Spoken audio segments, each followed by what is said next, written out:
Good morning. It is Friday, April 29th. So I feel like the building's going to be full of people getting deals done, which is exciting.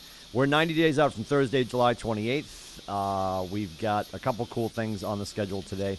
Brendan Phelan from Universal Property Management is going to be talking about just investments in and obviously give you more information about what they do at UPM and how they can help you and your clients with their portfolios. And then you've got either Westcott or JV, maybe both of them are going to join us for Back to Basic with the Brokers, and that is taking place at 1 o'clock on Keller TV. Now, moving forward, we've talked about this a few times. There's KW Connect, which is like the stuff coming from Texas, and then, of course, there's also the stuff that's happening regionally. The links are under our calendar locally.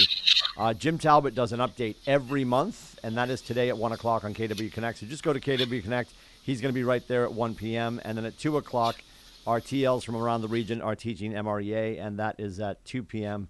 The link is in the mail. And, of course, we've got Brian Joyce here today. We're going to talk about, most importantly, golf. So you are, Brian, I know that Westcott has a team, I have a team, and you have a team. Who's playing with you, Brian, by the way? I have Ryan Collins, then I've got a commercial lender from Eastern Bank, and a former Keller alum. Oh, I love all of this. All right. So did you stack the deck, or like are you looking to take like the trophy, or? Yeah. This is the year I'm taking the trophy. It's gonna happen. We always joke about there's always the team that's gonna go in. Do you know are you gonna come into the clubhouse at like 16 under? That's usually what the number is for the winner. Maybe 12 to 14. So 12 maybe a close third. Yeah. My group, we celebrate the most honest team. That's what we're striving for, which I love that they term it that way. Yes, the most honest team. So golf is taking place on Wednesday. It's at the Links at Outlook, the Keller Williams Coastal Lakes and Mountains Classic. I think we get started. I think the Continental Breakfast is 7:30. Golf tees off at 8:30. We should be done around 2-ish. My group will be done around 6-ish.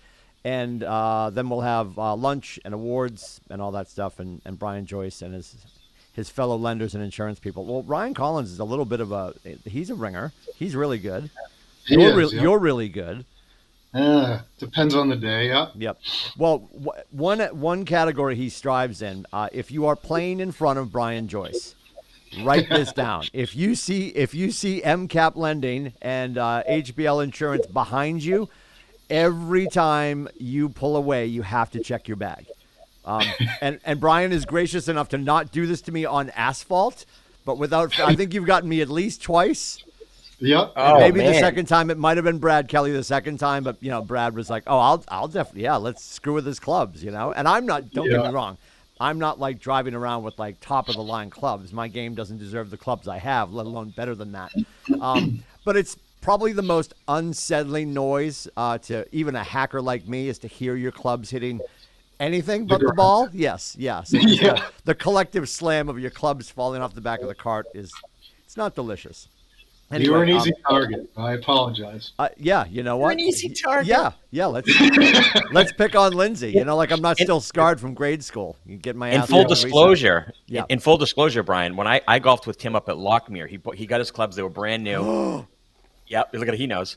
Put him on the cart and Lockmere. The first hole, it's like a little. You drive up a little bit, and as he's going up the hill, bang! He goes. Of course, they're brand new. Why not? Brand new. Yep. I didn't fasten the bag, and we were like driving, and my son was driving, and we're going up the hill, and I was like, you have that slow moment, like when you're a kid falling off a bike and everything slows down, and I'm like, did I tighten the? Yeah, it's that scene from Old School. You got a dart in your neck, man. Like I knew I hadn't tightened my bag, and then you hear, and I was like, oh well. And then, as you could imagine, that was the first tee box, and the day went just as you would imagine. So we're looking forward to that on Wednesday. We wanted to bring Brian on. He's from MCAP Lending, and I love making things up. So the first time I saw the title of your company, I just guessed what the acronym was, and I'm wrong. So you're going to clarify. But I said to Brad Kelly, I'm like, I'm going to take a wild guess. He's like, what? I'm like, eventually making cash available, probably. That's not what it stands for. So MCAP Lending, let's talk about hard money, because the question that came up a few days ago on the internet was somebody talking about what is hard money?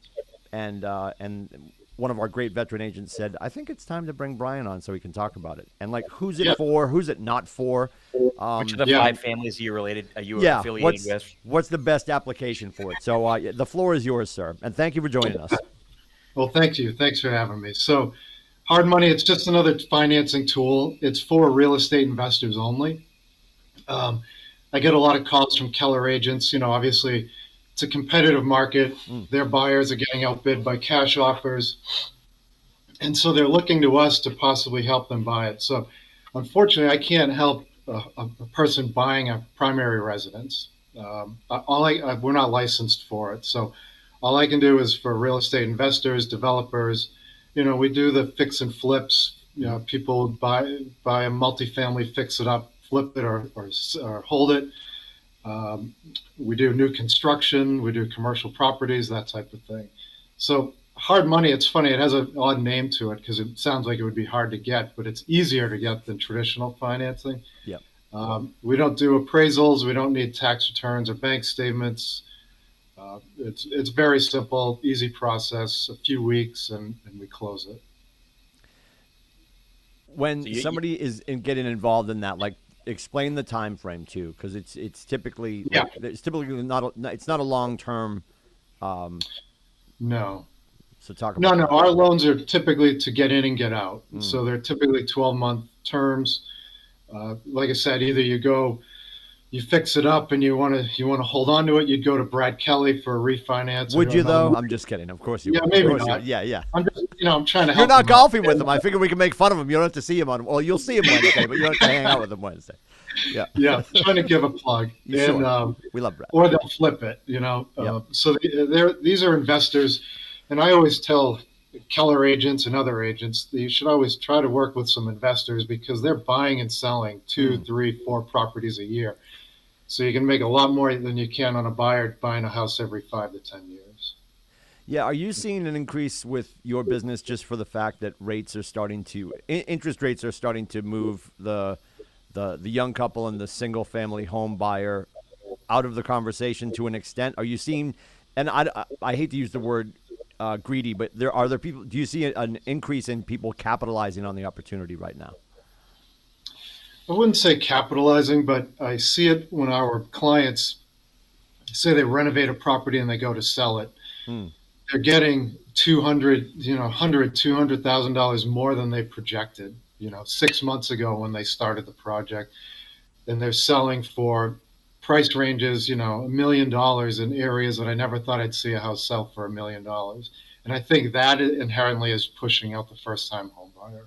Yeah. Especially in this area, You think if you had like a pie chart for 2021 for your business, would you say the vast majority of your clients are doing the hard money lending to get in and to doll it up and to hold it, or are they flipping? A lot more of the rental, to hold it. Okay. We're doing a lot of new construction stuff that you would think that they were just doing a spec build to sell. We're doing them up in ski areas now that we used to not lend in, and they're holding them for Airbnb rentals or long-term rentals. Okay. So, and then I think another reason people I want to mention, just traditional lending, as you've seen, can take 60, 90 days, maybe 45, but it's just taking so much longer. And that's another reason why people come to us is for the speed. We could close in 2 weeks if we had to. And so you talk about people using it for new construction and, when you say that, and I hear you talking, so you're talking about a 12-month window. If the new construction, like, do those loans get longer than that? Because new construction can sometimes take longer than that, especially with what we had with, supply chain and just increasing materials and the inability to get your hands on a GC. So how big, what's the longest deal that you've done chronologically? We can go out to 18 months. So when the budget, if somebody's building a $3 million house, we'll do an 18-month loan. But that's a good point. Through COVID, especially with labor shortages, material shortages, almost every one of our loans are going past 12 months. So we'll do extensions. The last thing we want to do is take these back. So we'll work with our clients to help them get to the finish line and sell it or refinance it. But yeah, that's definitely been a problem. Certainly materials. Is there a penalization when somebody says because of like what you guys just went through, where you were doing extensions to 18 months? Is there a penalty to the consumer with that? Not really a penalty. It's just an extension fee. It's a half a Okay. percent for an Okay. extension fee. Yeah, 0.5% of the loan amount. And somebody's doing like a 12-month because they want to get in and do a flip, one of your traditional transactions. Yeah. What does it look like if they, they grab the golden ticket from Willy Wonka and they win some money, or they come into some cash, or they have a windfall? Is there a penalty on paying it off early? No, we don't have any prepayment penalties. Okay. So we've had people just recently up in Old Orchard Beach. Guy bought two-unit buildings. A month later, sold them for several hundred thousand more and paid us off. It's crazy. Yeah. How often have you done it and been the consumer? Is it something that you do quite a bit? I don't really anymore. Back in the early days of foreclosures after the recession, the last recession, I've probably done 30 or so fix and flips myself, fix and holds, condo conversions. Mm-hmm. I've borrowed from 5 or 6 hard money lenders, so I've been on the other side of it. So I definitely understand the anxiety that can go into it. What does your footprint look like? So when our agents are listening, they know that you can have a conversation like throughout New England, and obviously you have connections throughout the country. But Yeah. where you operate, how big is your footprint? I mean, I'm obviously here in Portsmouth, so the seacoast. We lend in Maine, Mass, New Hampshire, Rhode Island. We don't do Connecticut or Vermont, and then we're down in Florida and the Carolinas right now. So And that You're only slowly, in you're only not in one of the states that Nate's in. right? Yeah, yeah, Kidding. yeah. yeah. Brian, Yeah. on the new construction thing, do you guys do disbursement payments, or is it one and done for you guys? Yeah. We do draws. Yep, it's Yeah. construction draws. We have an inspector that will send out. All right. Usually it's a 2 to 3 day process, and just as the work is progressing, the Yeah. roof is on.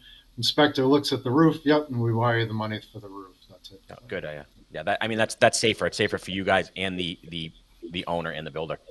Yeah, Nobody's yeah. down in And the relative to traditional lending, again, you'd find our process is just so much easier and faster, and that's why 95% of our borrowers are bankable. They just find it's much easier to go with us, and the opportunity cost is worth it. 100%. To go with Yeah. us. The big thing on the traditional side of new construction lending is the builder's got to get background checked. The buyer's got to get. I mean, there's just so much Yeah. that it does bog it down. It can be a 90-day process before you even see some money. Where you guys Yeah, are right. more streamlined. Yeah. Yeah, and the other thing too is our borrower can be the GC. I know a lot of banks don't want the borrower to also be the contractor, Mm. and Yes. to us, we don't. It doesn't matter to us. Yeah. That's awesome. Ryan just wants his money before he goes golfing. That's all he wants. Just Right. Exactly. pay me for before golf, so I can pay my greens fees. So Yeah. what Yeah. was your when I'm thinking back, because we haven't spoken with you in quite a while. I'm thinking back to March 13th when COVID hit. For you, with your business, like what was your initial thought? Like, were you concerned that it was directly going to? Because we all thought like that the world is ending. We had no idea that real estate was really going to be a massive driver to carry, I think, a lot of the industries in our country. Right? We were very fortunate to be where we were. But that day, Gary's just like, so everybody makes some more phone calls, So what were your initial thoughts? Yeah. I mean, we shut down for 2 weeks. I mean, it was a solid 2 weeks, and then we were building models trying to predict how far this was going to fall. And I laugh now when I open those up because it's done the complete opposite, obviously. Yeah. Yeah, we didn't know what to think. We had existing clients. We stopped approving loans. We were just doing draws. We reopened, and we didn't really slow down after the 2 weeks. A lot of our competitors did not lend for several months. But yeah, it was definitely a nervous time for everyone. But I don't know what it's been incredible to see just the growth during COVID. It's unexplainable, and it seems to be going and going and going. Yeah. Who's your biggest?